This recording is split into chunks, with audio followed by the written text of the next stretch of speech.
रिया एक middle class family की लाडली बेटी है, लेकिन आज जब उसका भाई विक्रम उसके लिए एक बड़े सरकारी अफसर का रिश्ता लेकर आया तो रिया ने शादी करने से साफ मना कर दिया। भैया आप चाहे जो कर लो, मैं उस लड़के से शादी नहीं करने वाली। मैं अपनी मर्जी से शादी करूंगी। रिया मेरी प्यारी बहन, समझने की कोशिश कर, वो बहुत अच्छा लड़का है। भैया आप जाओ मेरे कमरे से बाहर, और मैं अपना फैसला नहीं बदलने वाली। जाओ आप यहाँ से। अपने भाई को चिल्लाकर कमरे से बाहर कर देती है। विक्रम कमरे से बाहर आकर परिवार को सारी बातें बताता है। रिया जरा बाहर निकल, ये क्या बकवास सुन रहा हूँ मैं तेरे भाई से। तूने उस गाजियाबाद वाले अफसर के इतने अच्छे रिश्ते को मना कर दिया। तेरा दिमाग ठिकाने पर है कि नहीं? पापा मैंने कोई गलत बात नहीं की है। मैं उस गाजियाबाद वाले से शादी नहीं करूंगी। मैं कितनी बार कहूँ आपसे। बेटी तू समझ क्यों नहीं रही? तेरे बड़े भाई विक्रम ने कितनी भाग दौड़ करके हाथ पैर जोड़कर ये रिश्ता ढूंढा है। लड़का सेंट्रल गवर्नमेंट में है, अपनी कोठी है गाजियाबाद में, लाख रुपए महीना कमाता है। तेरी जिंदगी संवर जाएगी बेटा। माँ आप भी पैसों की भाषा बोलने लगी। मुझे उस गाजियाबाद वाले की कोठी या गाड़ियों से कोई मतलब नहीं है। मुझे वो लड़का पसंद ही नहीं है। रिया बकवास बंद कर और मेरी बात ध्यान से सुन। मैं नीति आयोग में अफसर हूँ, दुनिया देखी है मैंने। जो लड़का मैंने तेरे लिए चुना है वो शरीफ है और तेरे हर शौक पूरे कर सकता है। तू उस कॉलेज के नंगे भूखे राहुल के पीछे क्यों अपनी जिंदगी बर्बाद करने पर तुली है? भैया आप अपनी अफसरी और अपनी अकड़ अपने ऑफिस में दिखाया करिए। राहुल नंगा भूखा नहीं है, वो बहुत सीधा और सच्चा इंसान है, और आप सब उसके बारे में ऐसा एक भी शब्द नहीं बोलेंगे। बंद कर अपनी ये जबान। एक कल के लफंगे के लिए तू अपने बड़े भाई पर चिल्ला रही है। उस राहुल की औकात क्या है? 8,000 रुपए की प्राइवेट नौकरी करता है, फटे पुराने कपड़े पहनकर घूमता है। क्या खिलाएगा वो तुझे?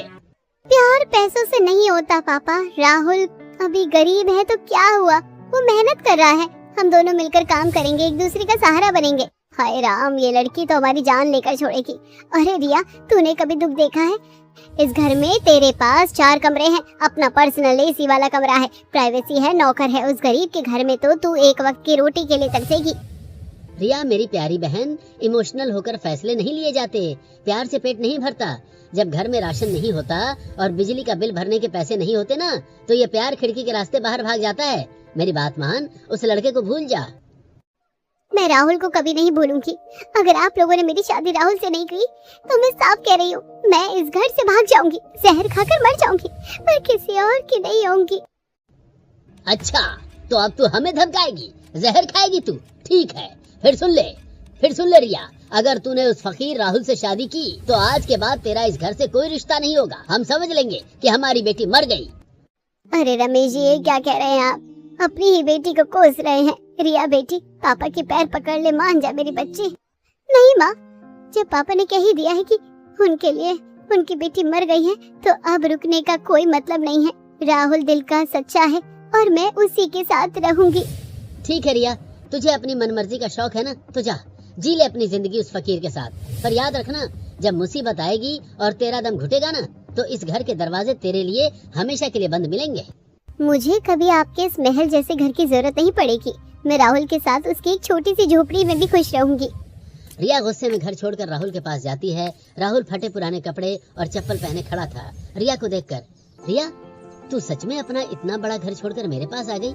तेरे पापा और भैया बहुत गुस्से में होंगे ना? राहुल तुम उन सब की चिंता मत करो, मैंने अपने दिल की सुनी है। मुझे पता है कि तुम गरीब हो, पर तुम्हारा दिल बहुत सच्चा है। हम शादी करेंगे ना? हाँ रिया, जरूर करेंगे। पर रिया मेरे पास तो तुम्हें देने के लिए कुछ भी नहीं है। न अच्छा घर है, न गाड़ी, न पैसे। मेरी तो 8,000 की नौकरी है, उसमें क्या होगा? मुझे किसी महल की जरूरत नहीं है राहुल, मुझे बस तुम्हारा साथ चाहिए। हम दोनों मिलकर सब संभाल लेंगे। हाँ हम सब संभाल लेंगे। इसके बाद रिया और राहुल दोनों मंदिर में जाकर सादगी से शादी कर लेते हैं और राहुल रिया को अपने घर ले आता है। राहुल की माँ रिया का गृह प्रवेश कराती है और रिया अपने एक कमरे के छोटे से ससुराल में आती है और चारों तरफ देखकर, हे भगवान ये कैसा घर है? यहाँ तो बस एक ही कमरा है, इसी में रसोई है, इसी में सोने की जगह, इसी में सामान, इसमें सास ससुर देवर ननद सब एक साथ रहते हैं। मेरा तो दम घुट रहा है, पर कोई बात नहीं रिया, तूने प्यार चुना है, हिम्मत रख। आओ बहू अंदर आओ। देखो हमारा घर छोटा जरूर है पर दिल बहुत बड़ा है। अब तुम दोनों की शादी तो मंदिर में हो गई तो हम तो अपना ही लेंगे ना, पर मोहल्ले वाले बातें बना रहे हैं। हाँ बहू, आसपास के रिश्तेदारों को तो हमने बुलाया ही नहीं। कम से कम एक छोटा रिसेप्शन या दावत तो देनी पड़ेगी ना, वरना बिरादरी में हमारी क्या नाक रह जाएगी। भाभी आप चिंता मत करो, हम सब एक ही कमरे में एडजस्ट कर लेंगे। आप और भैया पलंग पर सो जाना और हम जमीन पर चटाई बिछा लेंगे।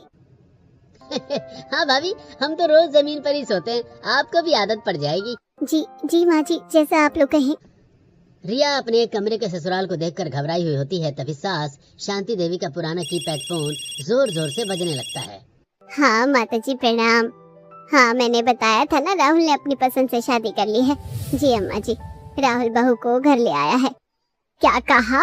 ऐसे बिना किसी तामझाम के शादी कर ली? शर्म नहीं आई तुम लोगों को? चलो अब शादी कर ही ली है तो बहू की दावत क्या शहर के उस चूहेदान जैसे एक कमरे में करोगी? जी अम्मा जी, सोच रहे थे कि कुछ रिश्तेदारों को बुलाकर यही दावत दे दे। दिमाग फिर गया है तुम्हारा? बहू की दावत तो गांव में होगी, पूरे पुश्तैनी तरीके से सबको गांव लेकर आओ तुम। जी अम्मा जी, जैसा आप कहें, हम 2 दिन में ही गांव के लिए निकलते हैं।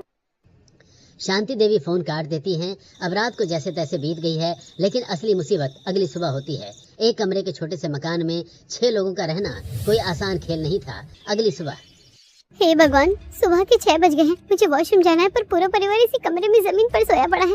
मैं पैर कहाँ रखूं? कपड़ा बदलने की तो जगह ही नहीं है यहाँ। अरे बहू उठ गई तू? जल्दी से जा, बाथरूम में पानी आ गया है। 7 बजे पानी चला जाएगा, फिर पूरे दिन एक बाल्टी पानी के लिए तरसना पड़ेगा। जी माँ जी, मैं अभी जाती हूँ। भाभी जरा जल्दी करना, आपके बाद मुझे भी कॉलेज जाने के लिए तैयार होना है। और हाँ, दरवाजा थोड़ा जोर से बंद करना, उसकी कुंडी टूटी हुई है। क्या कुंडी टूटी है? फिर मैं अंदर। अरे सोनू, जरा मेरी खैनी की पुड़िया देना बे। और बहू, टॉयलेट से निकलकर जरा मेरे लिए कड़क अदरक वाली चाय चढ़ा देना। भाभी, चाय के साथ मेरे लिए 2 बिस्किट भी निकाल देना। और मेरे स्कूल की शर्ट वहीं खूंटी पर टंगी है, जरा दबा देना। हे भगवान, यहाँ तो कुंडी भी टूटी है। बाहर 5 लोग बैठे हैं और अंदर जाने में भी डर लग रहा है। मेरे मायके में तो अटैच बाथरूम था, जितना देर चाहो शावर लो। यहाँ तो नल जाने का खौफ है। रिया जैसे तैसे वॉशरूम से बाहर आती है और कमरे के एक कोने में रखे छोटे से गैस सिलेंडर के पास खाना बनाने बैठती है। रिया, तू ठीक तो है ना? चेहरा बहुत उतरा हुआ लग रहा है तेरा। राहुल, मैं कपड़े कहाँ बदलूं? कमरे में तुम्हारे पापा और सोनू बैठे हैं, पर्दा भी तो नहीं लगा है कहीं। वो रिया, तू वो कोने में जो अलमारी है ना, उसके पीछे खड़ी होकर बदल ले। हम लोग तब तक बाहर गली में खड़ी हो जाते हैं। अरे राहुल, तू बाहर क्यों जाएगा रे? ऑफिस के लिए लेट हो रहा है तू। और बहू, अब तो तेरी शादी हो गई है, काहे का शर्माना? ये तो तेरा अपना ही घर है, आदत डाल लो। माँ जी, आदत? एक कमरे में सबके सामने कैसे कपड़े बदलूं? मेरी कोई प्राइवेसी नहीं है क्या?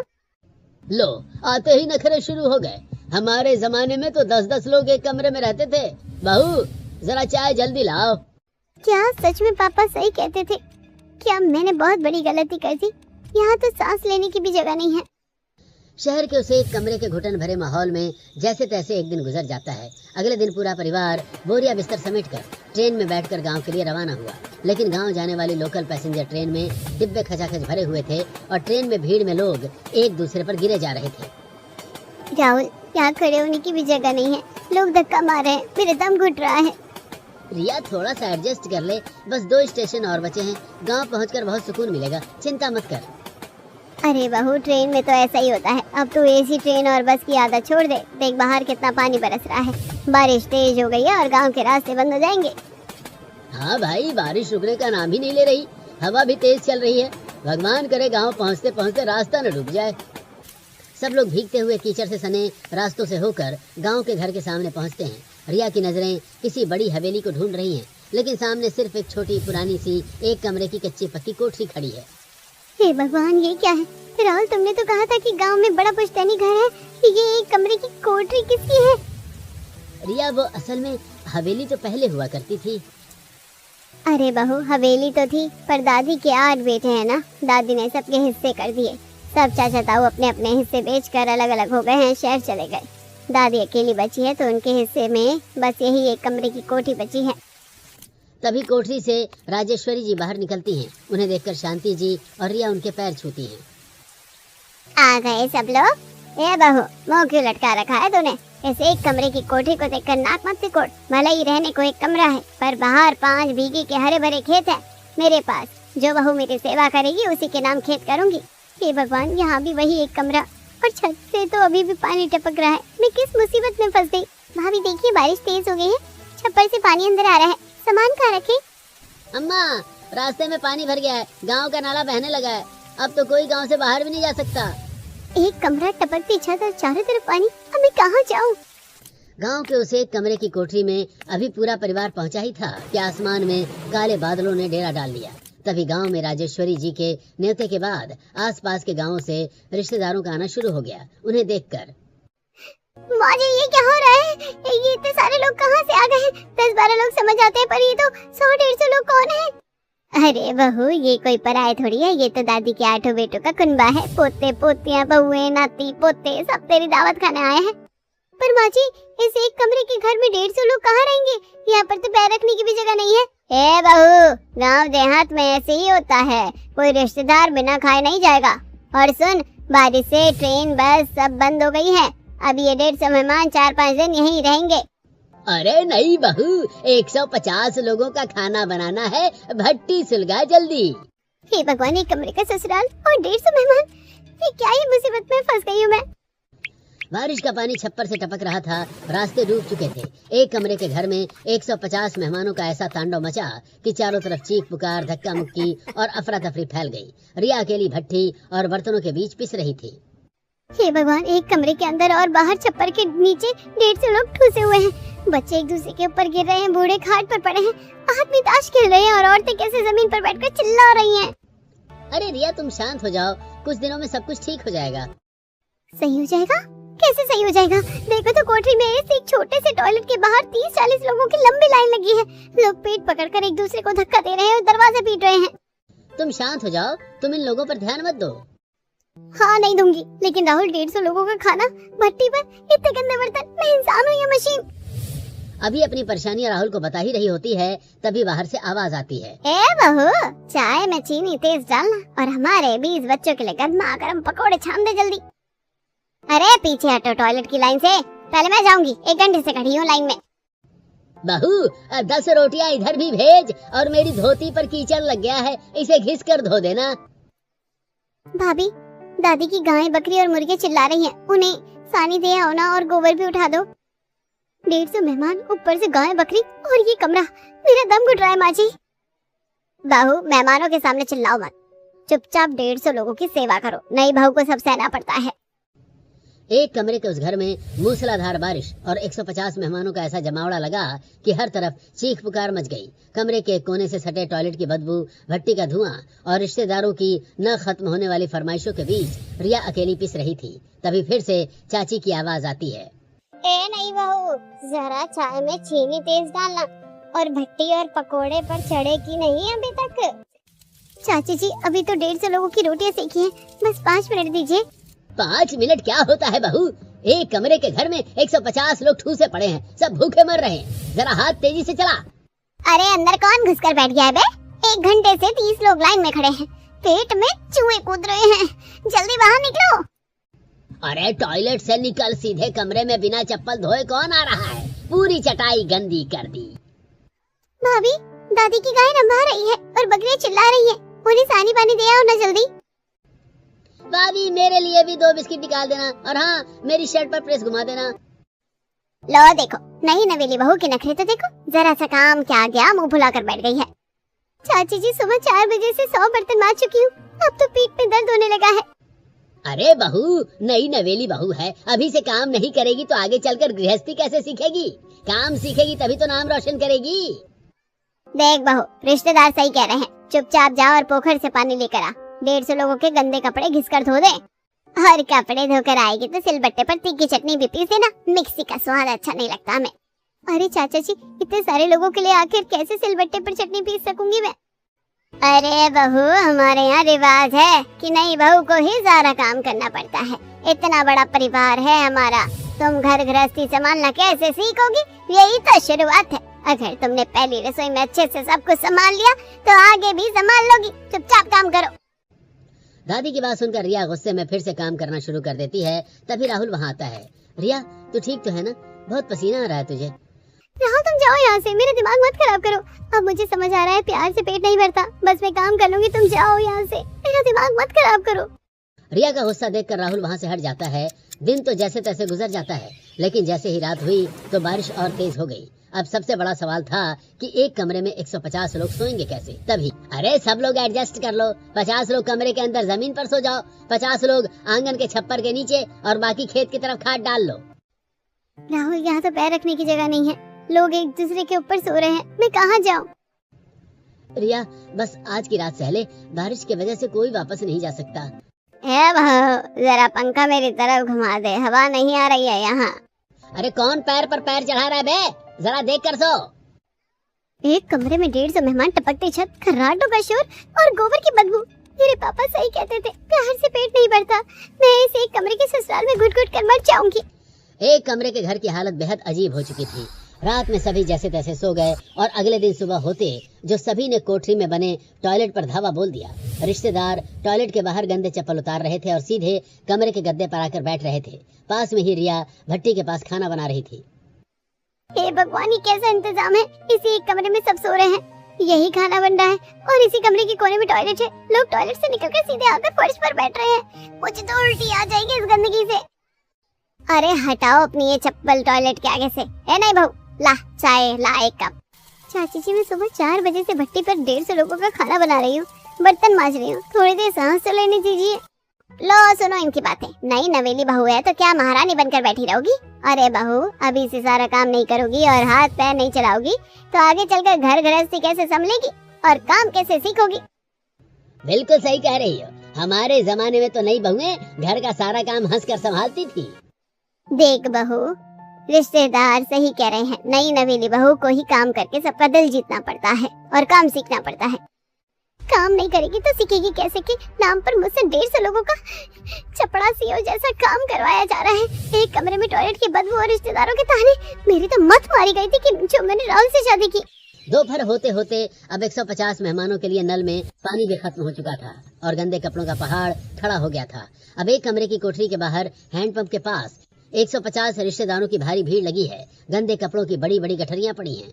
ए बहू, ये कपड़े देख रही है? 20 बच्चों के भीगे और कीचड़ से सने कपड़े हैं। इन्हें कुएं और हैंडपंप पर ले जाकर साबुन से चकाचक धो दे। चाची जी, इतने सारे कपड़े, हैंडपंप पर तो पानी ही नहीं आ रहा और मेरे हाथों में कल से बर्तन मांज कर छाले पड़े हुए हैं। लो, हो गए नखरे शुरू। अरे बहू, जब शादी इस घर में की है तो काम तो करना पड़ेगा ना। जा पोखर से बाल्टी भर भर कर पानी ला। अरे रुको रुको, पहले मुझे नहाने के लिए 4 बाल्टी पानी चाहिए। 150 लोग हैं, अगर मुझे पानी नहीं मिला तो मैं बाल्टी सिर पर फोड़ दूंगी। हे भगवान, पोखर से पानी भरूं 150 लोगों के लिए, कपड़े पटक पटक कर धोऊं, मैं कहाँ फंस गई? अरे बहू, जल्दी जल्दी हाथ चला, मेहमानों के नहाने के बाद उनके लिए खाना भी चढ़ाना है। दोपहर के 2 बज चुके थे। 150 मेहमानों का पेट भरते भरते घर का राशन, आटा, सब्जी सब खत्म हो चुका था, लेकिन रिश्तेदारों की फरमाइशें खत्म होने का नाम नहीं ले रही थी। माची, ड्रम में आटा खत्म हो गया है, चावल भी खत्म हो गया, अब मैं 150 लोगों के लिए क्या बनाऊं? अरे आटा खत्म हो गया, सोनू दौड़ कर दुकान से 20 किलो आटा ले आ। अरे बहू, सूखी रोटी मत खिलाना, साथ में रायता और तीखी चटनी भी पीस ले। सिलबट्टे पर पीसना, मिक्सी की चटनी में मजा नहीं आता। और हाँ, हमारे बच्चों के लिए सेवैयां बना दे, बहू की दावत है, कुछ मीठा तो होना ही चाहिए। सिलबट्टे पर चटनी, 150 लोगों के लिए सेवैयां, आटा खत्म है, लकड़ी भीगी हुई है, भट्टी का धुआं मेरी आंखों में जा रहा है, मैं मर जाऊंगी, पर ये फरमाइशें पूरी नहीं करूंगी। रिया, थोड़ा चुप हो जा, सब रिश्तेदार सुन रहे हैं। तू चुप रह राहुल, तूने मुझे इसी एक कमरे के घर में 150 लोगों की नौकरानी बनाने के लिए शादी की थी, मुझे नहीं रहना यहाँ। बारिश और बाढ़ की वजह से गांव के हालात बहुत खराब हो चुके थे। 150 मेहमानों के खाने पीने और काम के साथ साथ रिया पर दादी के जानवरों की जिम्मेदारी भी आ पड़ी थी। हे भगवान, 150 मेहमानों को खाना, बर्तन और कपड़े ही कम थे क्या, जो अब दादी के इन जानवरों की सेवा भी मुझे ही करनी पड़ रही है। अरे बहू, जल्दी हाथ चला, गाय को सानी दे दे, बकरी को चारा डाल और मुर्गियों को दाना दे आ, और हाँ, रसोई में 20 लोगों की चाय और चढ़ा दे। हे भगवान, 150 मेहमान, ऊपर से ये जानवर और ये इनकी एक गाय और एक बकरी और ये मुर्गी, मैं इंसान हूँ या क्या हूँ? तभी गांव के रास्ते पर